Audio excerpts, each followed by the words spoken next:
మనము ఈ జగత్తులో పుట్టిందంటే 100 సంవత్సరాలు.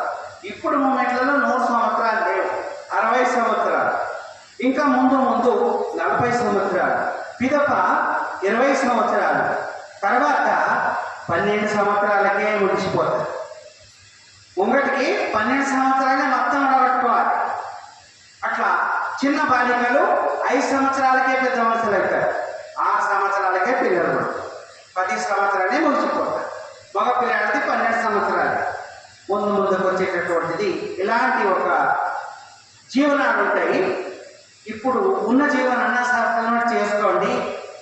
కాబట్టి కొంచెం భక్తి అనే బీజం వేస్తే, ఆ ఒక్క గురువుని ఎత్తేస్తే దేవుడు అనేటటువంటి ఆకు అయి ఆచార విచారం అనే పూత వస్తే సంపూర్తిగా పరిపక్వం అనే పండు అయితే, ఇలాంటి పండు వృధా కాకుండా దేవుని నైవేద్యంగా తయారవుతారు.